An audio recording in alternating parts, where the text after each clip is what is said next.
to Scaling Dynamics. Today we have Abhir and Upamanyu from PlaySuper. Upamanyu, you take me through a short journey, a brief, like how you started, what was the motivation, and like when did you had that thought should start something? So I've always been a guy who wants to do something, not a out of box would be a very cliche statement to make, but something which sets me a bit apart from others, something which has a lot of fun involved, but is very distinct to the eye of the viewers. So that's something which led to doing a small blogging platform when I was in college with my best friend Shauro. And Okay. that was my first brush with entrepreneurship. Built a small blogging platform, scaled to about 100K users back then, Oh, that's amazing. and pretty interesting journey, but again obviously without guidance at that nascent stage. That was about 2016. It shut Yeah. off. You focus on your joint entrance examinations, focus on engineering, and that's where life goes. Then again, when I joined my engineering college, so I got introduced to entrepreneurship via various events and competitions happening. Got me a bit intrigued that okay, why not, looks fun, something interesting, something that can make a difference maybe. And I started this company with a couple of seniors, wherein we had the patent to convert unsegregated plastic waste into high-end construction materials. Scaled that to a few factories, completely bootstrapped, did a lot of partnerships. Today, they're one of the foremost in Eastern India in manufacturing of sustainable materials, have been invited to the Rashtrapati Bhavan as well as a change maker. Amazing. So then 2020 happened, and I realized that hardware is not something I am interested in. I would want to explore building an internet company. And at that point, again, my best friend Shauro comes back to me, and he has this as a well-defined problem statement that as a BCom student, I do not have access to good quality content. And majority of India's BCom, BBA, the non-engineering segments, although they're 22.4 million in number, digitalization of their education, of their undergrad graduation, has not happened at scale. And that Got it. led to both of us opening a company called College Shala back in 2020. Mm. College Shala eventually became a VC funded India's first faculty driven notes marketplace. We raised about 250K from Singapore based angels. A NASDAQ listed company CEO invested in us. We scaled that platform, and eventually, within 18 months, we were acquired by the then biggest content marketplace of India in our zone Mm. called Lecture Mm. Notes. Yeah. Post that, So life again took a very interesting turn wherein the Lecture Notes board wanted to appoint the next generation of leaders there after the founder had been given an exit. And me and Shauro were appointed as co founders to lead the company. That is where scaling up of my journey happened. I got the privilege of raising to $2.5 million for the company, scaling to about a million monthly active users, scaling to $1 million in yearly revenue, commanding a team of 120 people. That really shaped amazing. my journey, made me understand what global scale meant. Eventually, Get it. 2023 happened, the tech bubble burst. We Mm. got a very good acquisition offer from an Indian career tech company and eventually Mm. got acquired. Post Yeah. that, I got a full scholarship to this new age MBA college called Masters Union, Mm. which allowed Yep. me a lot of time to dabble with stuff, consult a few seed and series startups, serve on a few boards, work Mhm. with a few VCs. And eventually, me, Abir, and Shauro, three of us being childhood friends, decided that this time, why not gaming? Why not something we love? Shauro was anyway writing a thesis on gaming. He was looking to join a VCs. I was figuring out what's the next step for me. Abir had just got an exit from India's biggest Web3 platform called Cajun, wherein he was the Yep. founding member. And it was the timing and alignment that was all right. Got it. Start the next step of our journey, PlaySuper. Understood. Understood. Is one thing which sticked on to you till now from lecture notes or college shala? Honestly, I would say every part of my journey gave me a very different kind of experience. The company Paving Plus, the material construction company, that gave me an Mm-hmm. insight of how you should need to manage operations.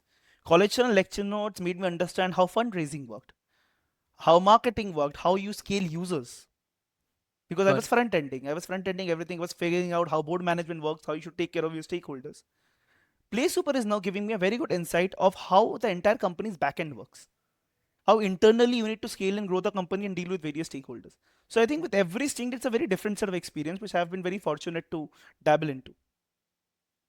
Got it. Understood.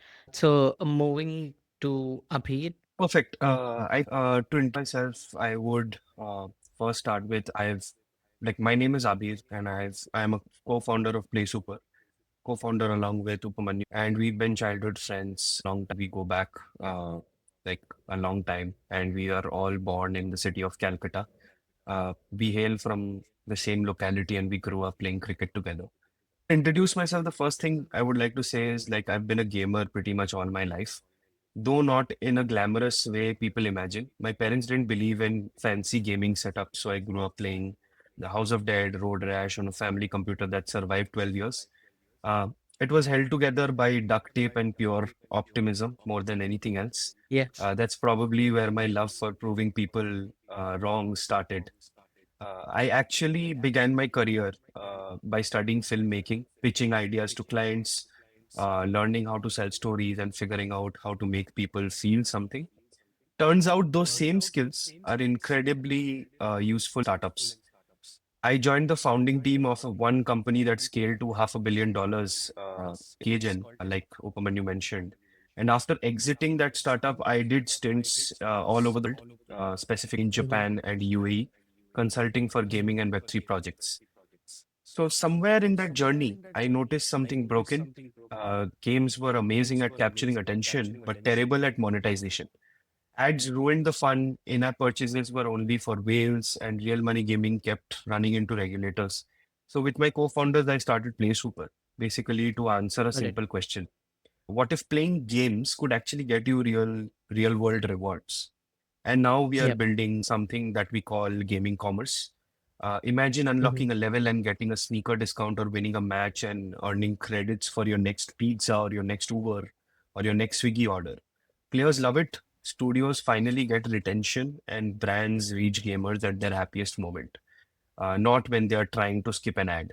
So for me, True. Play Super is all about that. It's about making games more rewarding, literally, and hopefully proving to my parents that all those hours that I spent on the PC gaming, they weren't such a waste after all. So yeah. Makes sense. Makes sense. And for me, I would say I am not a avid gamer, but I right now, so it's just the board games, chess, and all that. I understand the um, and also evolving, the gaming industry is evolving, so they are calling it e-sport now, so it's for sports, sporting events and etc. But I understand where exactly it is going. Coming to Upmanyu, I want to, again, any one of you can answer this question. Basically, I want to understand, how did you raise the money? Is it like you already knew people to raise the money, or is it something new you're coming up? How hard it is to raise the money in terms of creating a category and all that? Anyone can answer this question. Okay, so raising money is an art and a science. Okay, I Mhm. felt there's no straightforward answer to this, to be very honest. Got it. VCs follow a template. If you or your company or what you're building fits that template, you get funded.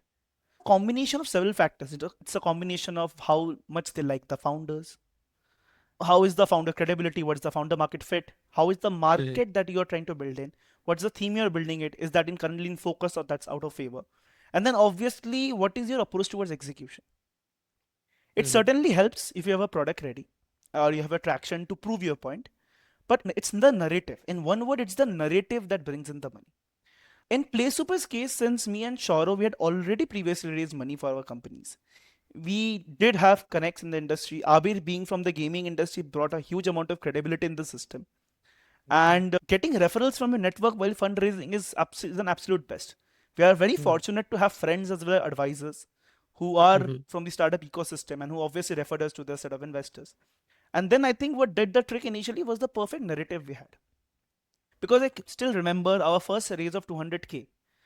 Our investor 100x essentially gave that money on pure trust because it was just, I would say, three pretty faces of it and a deck, but with an Got it. absolute conviction on how the execution needs to happen. They gave us a challenge that document the execution or frame the platform Mm-hmm. and get me three starting contracts and the money is yours. And I think within 15 days, we were able to present a curated prototype of the execution platform. And Abir got three gaming contracts from, I think, three fast growing in news gaming companies from which who would not even grant you a meeting in a month. So when you show that kind of execution and conviction, your VCs Hmm. understand, because see, the investment in early stages always happens on the founder. And if Yeah, it's the founder's ability that they can obviously that they can execute and they can achieve a result that gets you that money. yeah, makes sense. They always look for pedigree, founders pedigree. So I want to understand one more thing in terms of like gaming, right? What is the most important part? Is it a retention or monetization? If I am Yeah, a studio, I am starting, if I'm a gaming studio, what do I focus on? Retention or monetization? I think I'll take this one. So this is one of the oldest debates in gaming, right? For us at Yeah. PlaySuper, the answer is very simple. If players aren't enjoying themselves, there is no business to be made, to be honest. We've built Got it. our framework on the idea that enjoyment creates engagement and engagement creates monetization opportunities. Our job at the altar of revenue, it's to design monetization loops that enhance fun.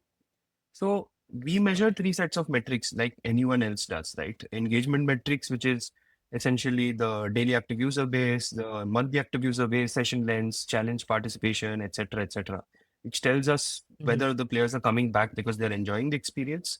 Retention metrics, they could be how many of the players are coming back on day one, day seven, day 30, and the retention curves that everyone follows, and monetization metrics like average revenue per user, gross margin values, brand repeat spends, and etc. etc.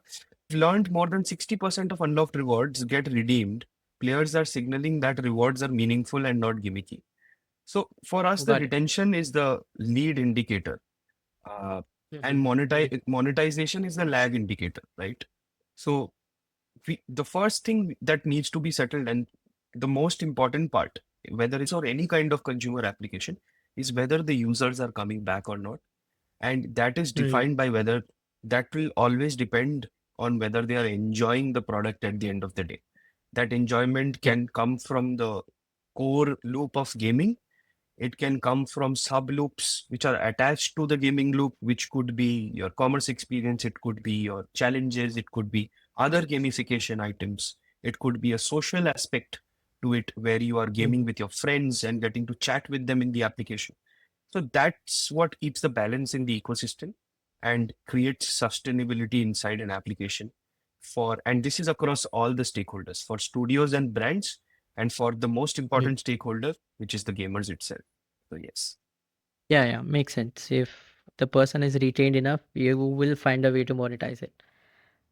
Yeah, absolutely. understood. Yeah, moving on. I heard you mentioned about expanding to uh, Southeast Asia, and like you said, you have already consulted a lot of people from Japan and other places. So I want to understand, is there a plan for you people to productize this platform everywhere around Southeast Asia, and what are the expansion plans basically? So see, the markets like Latin America and Southeast Asia, right, where we are planning to expand, and now in Hmm. fact even Europe is a part of our plan, right? So these markets are not, they're anything but copy paste, right?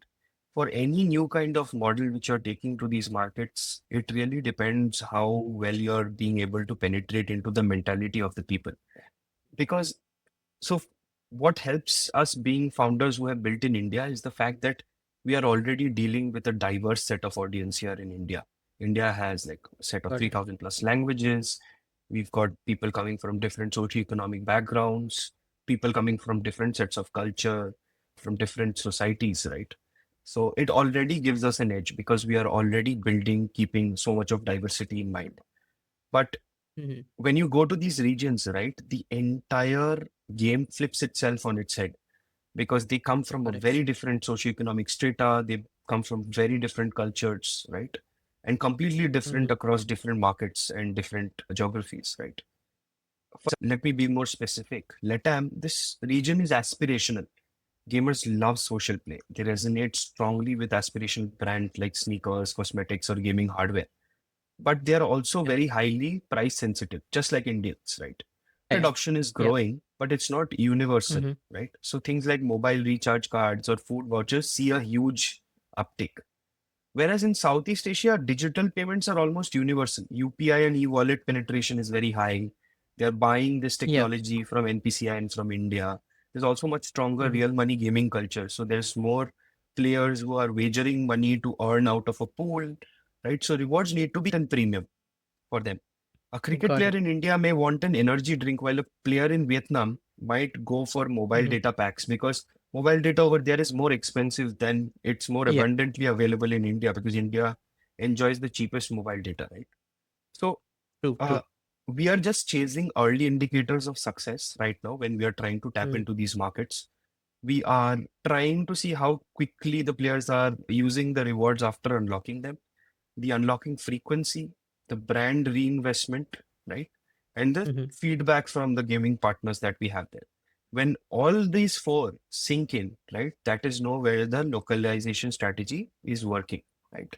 And that is when Got we it. understand that we are actually scratching the surface in terms of penetrating these markets. So these are some of Got it. the important factors that we are keeping in mind to these geographies. So yeah.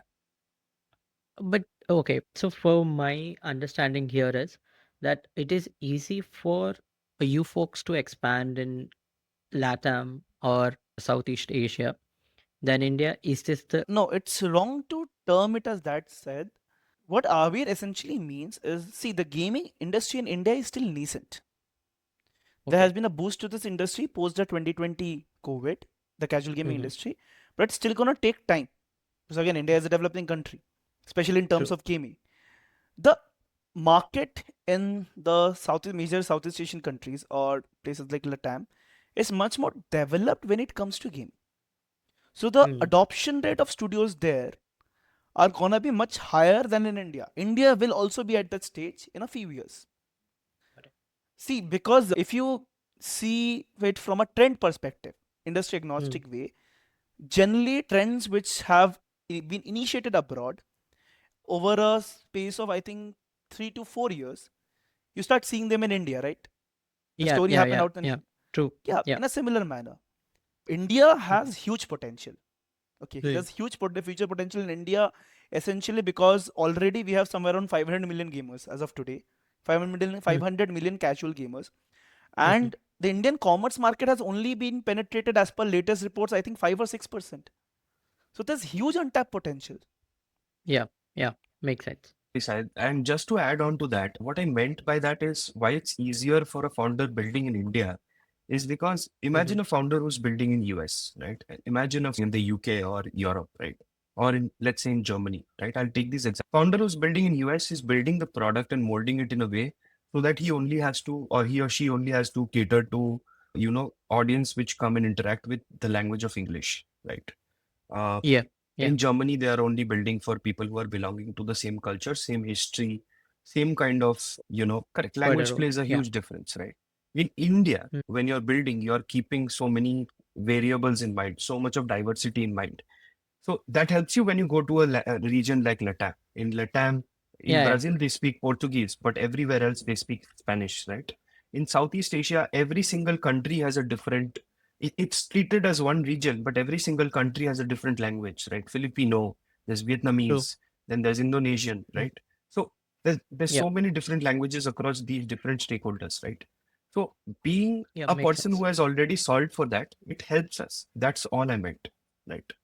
Oh, Yeah. okay. Got it. Got it. Understood. Understood. So, yeah, moving on to one of my point was which stakeholder has been like hardest to convince? Is it game studios or brands? So Or see, you have to understand that who is paying for it initially, right? Or who is the primary decision maker in every case.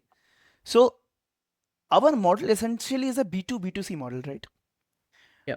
I sell to studios, I share Mhm. revenue with them, I get SaaS fees from them, and the end users, because the studio has taken it, is utilizing the platform and doing transactions, right? A brand is only paying me when there is an activity, there is a traffic that is coming, or there's a transaction that's happening. So in this case, the first level of payment or the gatekeeper essentially is studios. They control the access to the demand. So brands have been pretty easy to convince because for them we are just a better acquisition channel. And the payment from them only comes on realizing the efficacy of it. So they are the Mm. easiest to convince. The users, the journey of a user essentially it's gaming is if it's a part of the gaming or the rewarding loop, the users flow with it, Mm. right? So the users do not form, do not gatekeep or do not form a blocker. Got They it. adapt to whatever is being presented to them, I would say. Something Yep. I've also learned in my B2C journeys of lecture notes and college shala. The studio is the primary decision maker. He has Mm. to do tech change, he has to do tech integrations. He Mm. has to allow an extension of a reward loop. He has to get in a Got new it. partner. He is a gatekeeper and he's also the primary decision maker Got who it. gatekeeps demand. So he is the hardest that has been to convince, and rightly because what we are selling essentially is gonna alter their journey. It's gonna be the either the best decision that they have taken if the alignment fits Mm-hmm. right, or a Yep. tech blocker for them at the end of the day, right? Got it. Yeah. So they have been the hardest to convince, and lightly, but I'm happy to say that in our journey of I would say 18 months so far, Mm. we are working with about 20 plus studios already, including the industry biggies. Rightly shows the confidence in our product that the Got it. studios have. Got it. Got it. Makes sense. Understand one more aspect of this overall gaming because see, being honest, I haven't played much of games. I just played Vice City when I was young, and then after that, little bit of Road Rash. That's it. And then some sort of mobile games, that too, chess or some sort of board games. Ludo, yeah, again. So those kind of games we have played, it was again a Web 2. But what about Web 3? How does Web 3 affect your like the future? How does you have a plan or anything which you visualize? Okay, we will be standing here when Web 3 is all out. Okay, so anybody can take this question. Perfect. I think Syed tells me a lot about you. You went straight from playing Vice City and Road Rash to chess. That's Yeah. that's a very interesting journey. But yeah, jokes aside, I think we're not positioning PlaySuper as a Web3 company, but the web has influenced us Mm-hmm. deeply, especially because I come from a pure Web3 background, right?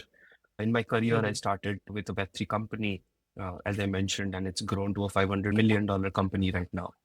So there Yeah. are three aspects of Web3 which we really believe in, but we all believe that anything that can be done in Web3 can be replicated in Web2 very well, right? And Web2 just does it better and more simpler, right? So number Mm-hmm. one is ownership. So in Web3, users don't just participate, they own, right? We base Yeah. philosophy into rewards. So players aren't just getting random points, they're unlocking assets using these points and using our tech, right? Value Got it. sharing. Yeah. So Web3 pushed us to rethink value flow. So before, Mm-hmm. nobody, the community or the gamers never used to earn out of the monetization loops that the stakeholders created across gaming ecosystems, right? But when we Mm-hmm. rethink these value flows, why should 100% of the money stay with studios or with brands or with stakeholders or with publishers, right? And that is what Web3 True. was solving. And with PlaySuper, we just solved it in a much simpler way, right? With PlaySuper, studios share the upside, right? And next Yeah. is transparency and the interoperability bit. So the idea that you can vary trade and carry assets across all ecosystems has really, really inspired us. You can do that in Got Web3. it. So even if we Mm-hmm. don't put everything on the chain, right? And if we don't do that, the design logic is very much similar, right? The design logic that we Mm-hmm. follow. So we allow access loyalty across the same ecosystem for the same studio. Let's say they have 10 different games, right? We allow exchange of loyalty between those games, right? We allow them to exchange it with other studios if they want to, right? So we Mm-hmm. work in a very similar way. We open up interoperability. We create gamified identities that travel across gamers, right? And we create a loyalty Yep. mechanics, which also helps us understand via the recommendation engine that we are building, which kind of rewards we are going to push to which user, right? And we make this very to across all stakeholders. So for brands, we are enriching user data, right? For studios, we are enriching user data, and for ourselves, we're powering a recommendation engine, right? So this way, data is very transparent, and yeah, I mean that's how we have been heavily influenced by at least the rewarding and loyalty aspect and interoperability aspect of Web3. Yes. Yeah, yeah, makes sense. I think, yeah, most probably this won't change much, I believe. Yeah, moving towards the culture and tech aspects. of the company. What are the some of the things which you both have adopted from big techs, the companies which you have worked for, like lecture notes, or in your case a web3 company? What are the some few things which you have embedded in PlaySuper? I think, again, when I'm talking about Web3 and ownership, right, that is the kind of value we bring onto the team as well. Is the most important part of being a part of Team Play Super, right? We are very conscious of not copying Silicon Valley's move fast and break things policy, right? Uh, when we Okay. hire a person into the team, the first thing we look at rather than a resume or coming from traditional educational backgrounds is the fact that whether this person is ready to disrupt and is ready to Mhm. handle things end to end, and is whether that person is hands on or not. So if you look at all of our team members, and if you ever get the privilege of speaking to them, you would understand that they're absolute hustlers in their own individual lives, and they have come Mm, from tremendous struggle. And I don't mean struggle in terms of socioeconomic struggle, but maybe so, but I'm talking in terms of professional struggle where they have built themselves up from nothing to something that is valuable today. And the culture mm, that we build is pretty transparent. Like, it's not like we have closed office spaces where people cannot access founders. mhm, We've kept it very open.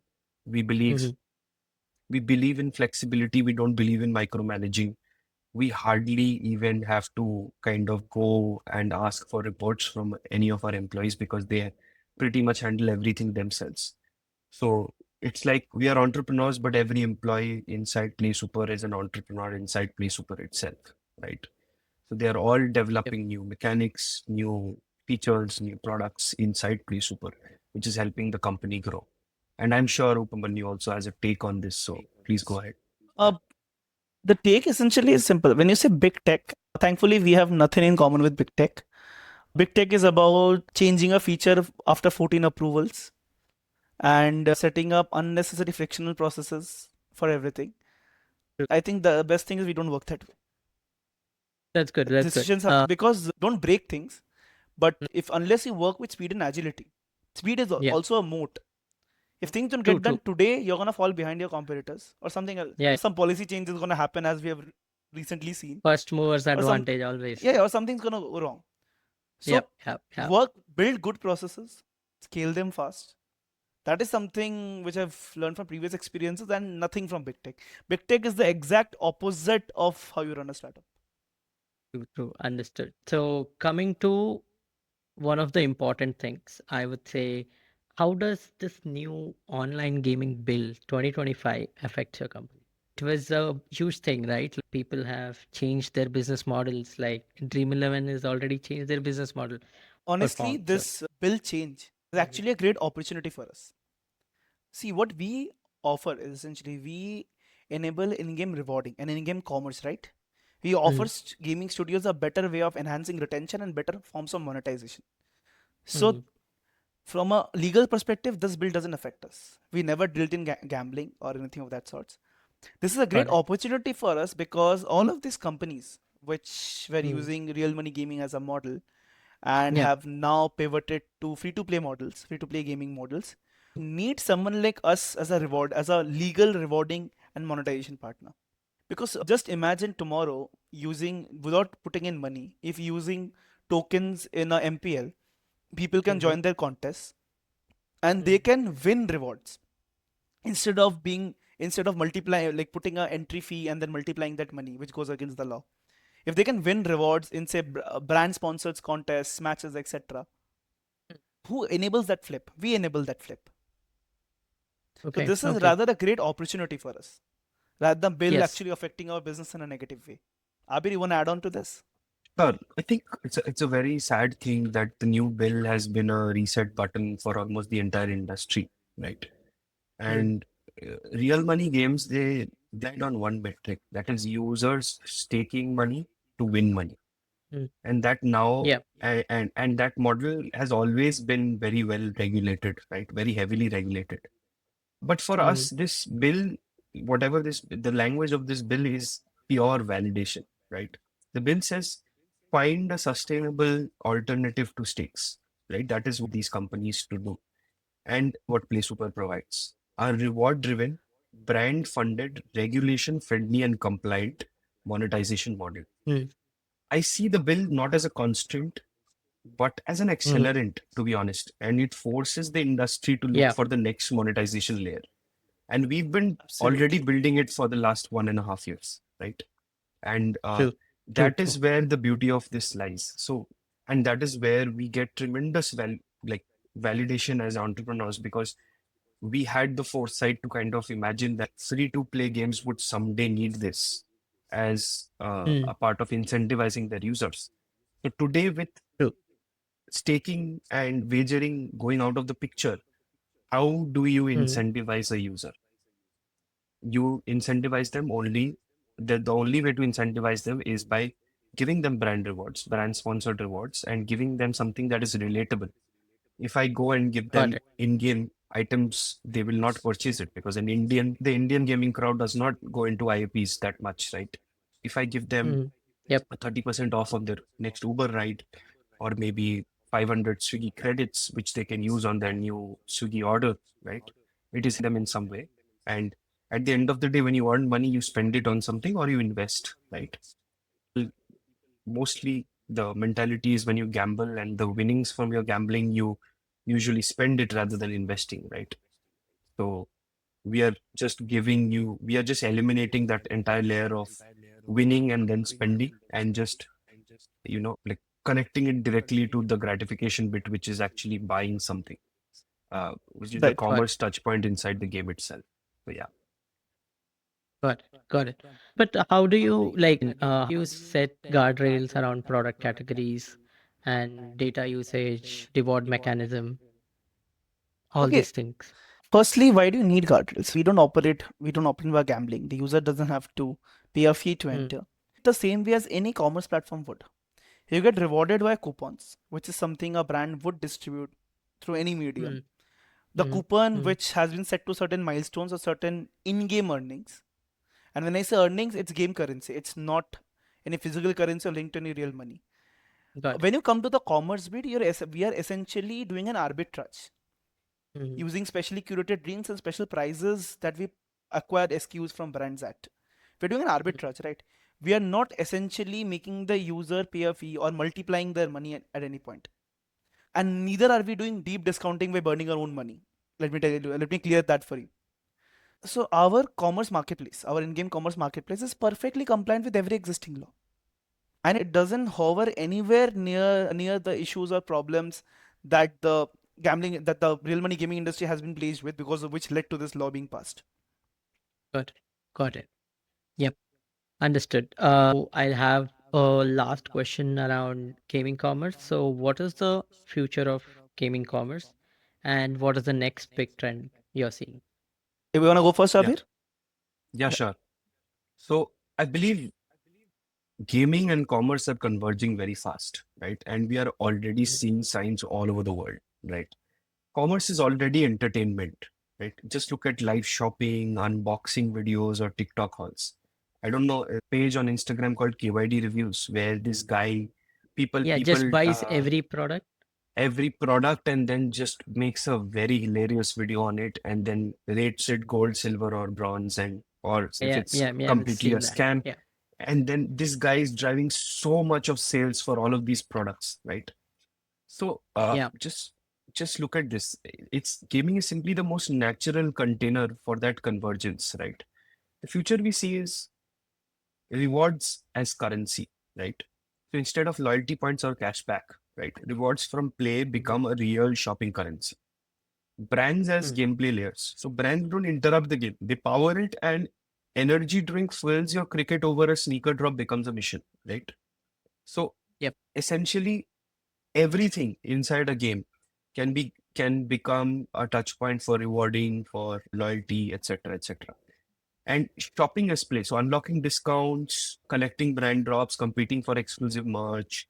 Shopping becomes fun and it does not become transactional anymore. So it's like you're competing with me or Upamanyu to kind of win the next drop out of your favorite gaming application. That's where we see the future. And Mm, that's what we want to build essentially, right? And I see it as a cultural shift from spending money in games to earning value through games, right? And that's where PlaySuper wants to be, because at the end of the day, as a gamer, I deeply believe that mm, if the game itself is not great, right, the user will never, never, ever stick to that game. And that game will never be able to monetize in the long term. No matter how much we give loyalty, no matter how much we do rewarding, no matter even if we throw money at the gamer's face, right? They won't come yeah, back again. Because if you imagine, why true. did you play Vice City so much? Vice City was never giving you money. It's because at the end of the Yeah, day, it was pure entertainment for you, right? That true. entertainment factor has to converge with commerce, which is when you will, even if you don't buy, you will at least engage with that, Yeah, yeah, with that product. And the day you want to fulfill a shopping list, you will come back because you trust this product, even though you don't transact on it, right? So that's yeah, where yeah. we are creating the touch point, and that's where we see Makes the future sense. of commerce going. So yeah. Yeah, completely with you. Yeah, from a trend Yeah, perspective, also, Upmanyu. if you see the India's commerce journey, you initially had India Plaza, right? Listing platforms. Yeah, Then a Flipkart came in, a Snapdeal came in, Amazon came in. So you had e-commerce in its truest form. yeah, And then eventually it extended to social commerce, video commerce, mm, then embedded commerce, quick yeah, commerce. And now we yeah, feel that a very important vertical, gaming commerce, is needed. Essentially mm, because there's a dedicated set of audience who are yeah, consuming at least 35 minutes of gameplay every day, at least if I speak of true. India. And that non-disruptive attention. Yeah, So at that point undivided. of time, if something I want to or I align with, if that Hmm. and something I had thought of buying or some theme I'm interested in, if that aligns and you are suggested while playing a Hmm. product at a price which aligns with your purse, there is a clear intent to pay there, and a transaction is 100 times more likely to occur compared to when someone's blindly surfing around or seeing it at some other place and paying for it. Yeah, understood. Understood. Completely. Very good Um, validation would be Amazon itself has started developing APIs, which I believe it calls merge tech, I think, essentially mhm, for AAA games, wherein within games itself, while playing a Vice City, as you were rightly referring to, you get a power up, right? Around you yeah, see a power up. They're actually trying to push the existing SKUs from Amazon yeah, within it. So it's a validation of the theme which we are building on. got it. Got it. Makes sense. Abhir and Upmanyu, thank you for joining for today at Scaling Dynamics. It was a really good chat, and thanks for joining the call. Thank you. Thanks a lot. Thank you so much. Yeah.